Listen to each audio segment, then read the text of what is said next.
guys, you got Chris and Sean. We're going to be doing a playthrough and a review on the new extended version of Batman versus Superman. We're getting a whopping, I think it's 35 additional minutes on top of the theatrical edition, and both me and Chris have seen both versions of this. Chris, what did you think when you first heard that this was coming out? The first thing I thought was, and just hey guys, I'm sorry, this is Sean introduced me, but I just want to say, what's up, guys? Excited about this. But the first thing I thought about when I first heard about those extra 30 minutes, the very first thought that hit my head was that makes a lot of sense. So I couldn't wait to check it out, and I'm glad I did. Absolutely. I was, and also we are getting an additional change, which would be that we are going from a PG-13 rating to an R rating. And I don't know of, well, besides Deadpool, I can't really think of anything that they have done like that. You know, Spawn and Deadpool, but like a major one that they thought they were going to have $1 billion property. I think it was a very bold move, and I think that. But yeah, and that was Fox, and I don't think DC Warner Brothers has ever done an R-rated superhero movie. Well, you know what? I'm wrong. You know what? The Watchmen. Watchmen was rated R. Oh yeah, that's true. Watchmen also. Yeah. Also, Zack Snyder. Oh, I'll be damned.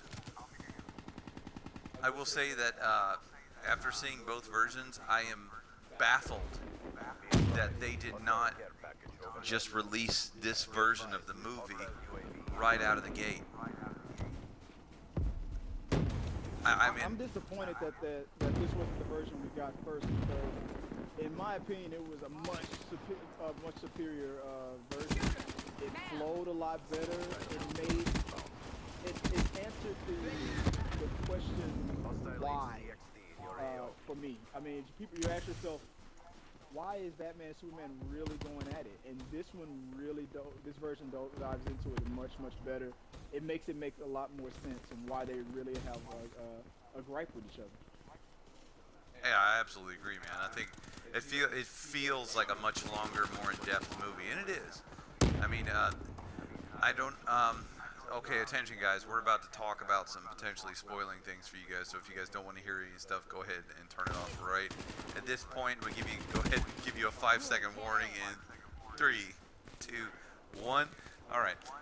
So Chris, the first scene that was really the big holy shit, they changed a lot of this, was when Batman was in the desert. Or I'm sorry, when Superman, during the attack on the compound. Exactly. That was the part to me that was most crucial because I remember thinking to myself, this makes no sense. After he saves Lois's life, he's immediately the villain. Because they had all these witnesses talking about Superman have the right to do what he does. And I'm thinking, what do you mean? What? Swoop down, save Lois? Does he have the right to do that? Fuck yeah, he does. But then it explains exactly what she was talking about. The woman hired by and to testify, and that was awesome. You really got to see Lex Luthor's master plan take place, and that explanation made it a whole different film. Yeah, there was some gruesome. Well, I'm not gonna say gruesome, but there was definitely some R-rated level shooting scenes in this movie where the guy's just popping people left and right, and you see the blood spattering out of it.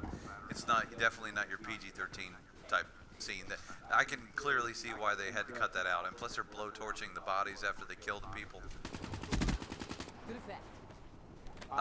That to me, that whole thing with the villain with the blowtorch made more sense to me. I mean, at first you saw that, you just saw it at the end when he's gonna crispy up Superman's mom. Right, it made sense too because you saw him, you're like, oh fuck, he's gonna barbecue. It made more sense. Yeah. It's like they used that to frame Superman, and it was like I had an aha moment. It was awesome. What was the other one? Alright, so it seemed like they had a little, and I'll have to double check, guys. I apologize. I just watched the extended version. We both did. It's been since we did the premiere for the original I think that you got a little bit more Lex time in this. It felt like I got more Lex screen time in this. And I'll have to officially check to see if that's true, but it felt like it. What about you, Chris? Does it feel like we got more on-screen time with Jesse? I felt like I totally forgave the performance that I saw. That whole, I called it that twitchy little social. Yeah, he social freaks out, doesn't he? He's network like, no, performance. that's not right. That's not right. Yeah, he's crazy. You And can. it felt like the social network to me. And then when you dive into Lex's master plan and what he was thinking and the strings that he was pulling, I totally forgave all that. And it didn't.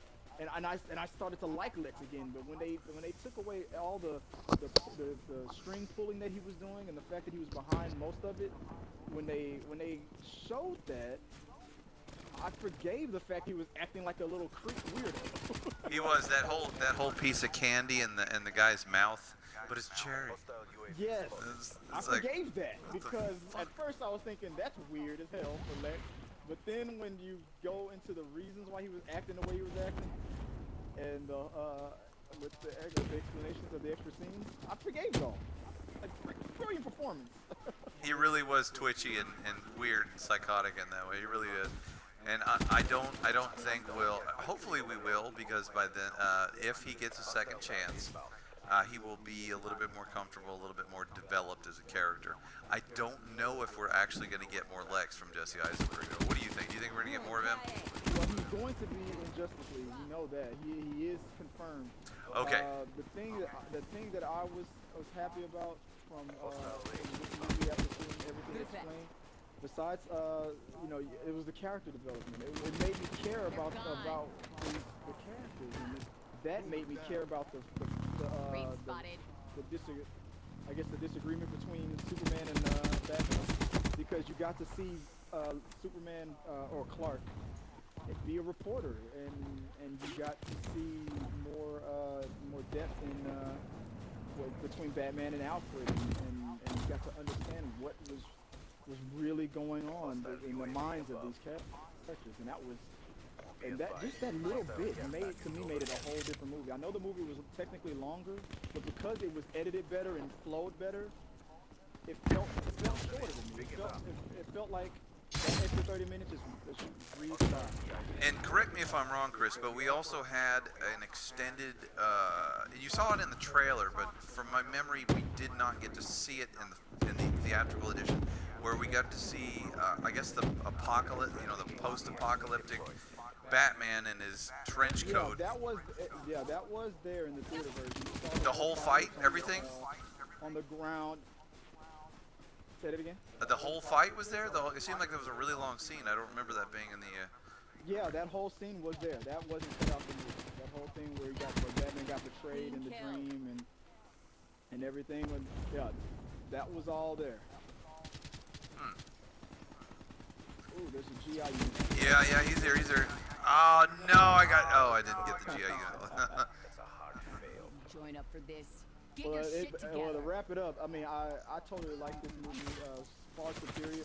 I tell you what, I feel bad for Zack Snyder, because I was on that bandwagon that he doesn't know what he was doing and give it to Ben Affleck. But after seeing this movie, this version, this was what Zack Snyder wanted to show us. And Warner Brothers, when they see the movie's 3 hour plus long, they're thinking, oh my God, we're not going to get enough screen time, so we need to cut it up. And because of that, it made it a totally worse movie. So I feel bad. I take back everything I said about Zack Snyder and needing to give it to Ben Affleck. Zack did an awesome job, because this was the movie he wanted to show us. When I rewatched it again, I was like, man, the fight scenes in this are so awesome. Like, this is definitely by far, as far as just Batman fighting thugs, the best one of the entire series. Like, hands down, like, the fight scenes were choreographed awesome. Can we talk about that just for a second? I mean, that was awesome, even in the theater version. Right. To see the R-rated Ultimate Edition version, oh my God.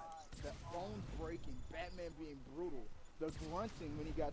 That scene where he got stabbed and that grunt... On the ground and pound, and kicking him.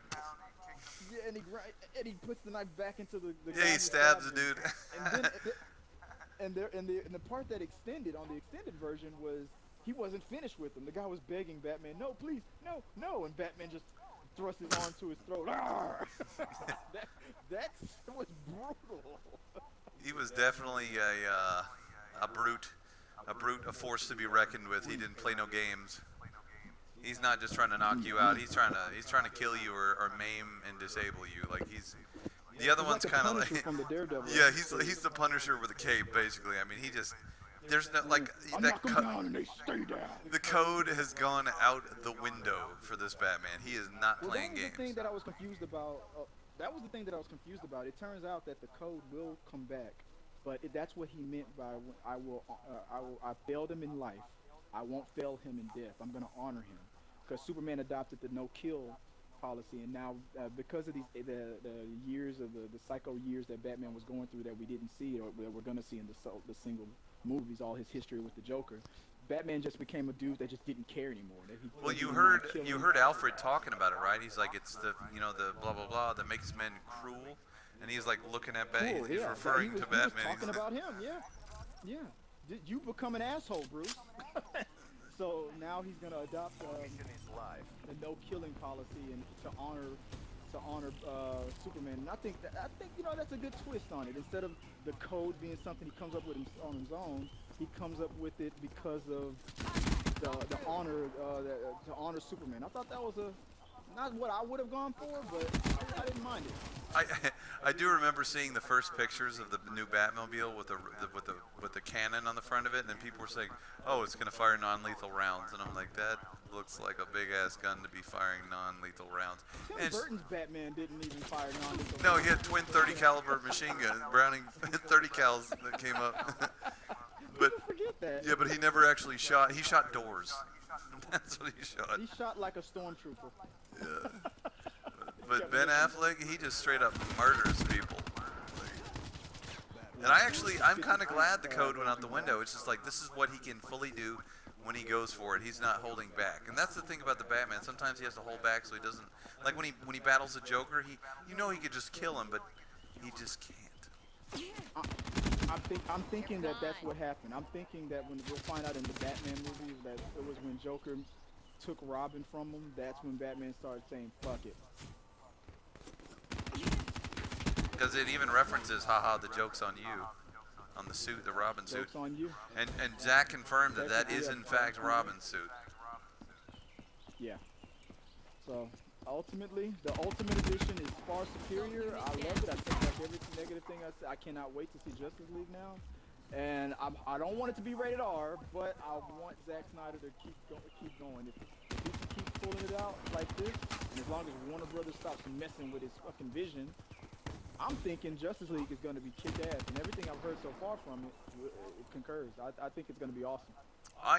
As far as I'm concerned, I'd say keep the R rating. Let him make his vision whatever he wants to be. Don't give him borders and boundaries. Let him flow with it, whatever he wants to do. He doesn't have to be a crazy excessive, but just don't limit it. Yeah. I mean, if you notice, there wasn't really any cursing. It was just violence and It's just the violence, yeah. Yeah. And it's funny because out of all the things that they could have edited, there was a lot of scenes in that movie that just didn't need to be in there. But they chose all the stuff that glued the movie together so well. And when they took all that out, it jarred the whole movie. It did. I completely agree. It flowed so much better. It made more sense. As far as I'm concerned, that is the version to watch. If you have not seen it, don't, like Chris says, don't even worry about the theatrical version. Watch the Ultimate Edition. That is the version to watch. That is the quintessential Batman versus Superman. Superior film. Awesome visual effects. Awesome story. Fell in love with everything that I saw. I mean, there's still some problems with it, with the script and everything. There's still some things that I feel like they could have left out, but it is what it is, and there's more good than bad now. If I was to rate it, just to want to end it off, if I was to give it a rating, I'm gonna give it an 8.5 out of 10. Yeah, I'd give it an 8.5 or a At first I 9 was like out of 7 10. or 6. Yeah, I'd give it 8.5 or 9 out of 10. There are some things that would change, but At as first it I was is, like that 6, is, it really works well when you watch that vision of the and I movie. don't even feel the extra 30 minutes. I feel like, to me, even though I know it's technically longer, I feel like this movie was easier to watch, and it flowed so much better that it felt like it was shorter. It was just such a great story. Absolutely. So, guys, that is our recap on the ultimate version of the extended Batman versus Superman. Damn it, I just got shot by an ultimate camper. Oh, sorry, go ahead. Talk to the kids, Chris. Well, now that we're getting our butts kicked on this round, I just want to say, hey, I'm going to concur this again. If you haven't seen the theater active version, consider yourself lucky you spared yourself from that anger. Watch the ultimate Batman kick-ass version and see Superman smile. You'll love it. Oh, and the fact that Superman actually gets some Oh yeah, he gets some tang. Woo! He gets some play instead of they actually let Superman be more man in this one. Guys, let us know what you think. Which version did you like? In the meantime, click subscribe. And, yeah, hit that comment button. Let us know what you think. Please subscribe, and as always, guys, don't forget we always give away movie tickets every time we hit 100 subscribers. We're gonna in the next video we're gonna give away some tickets, and we're gonna be hitting 500 soon. So I guess we're gonna be giving away more. So you guys enjoy the film. Absolutely. In the meantime, guys, keep watching the movies, playing the games, and killing noobs.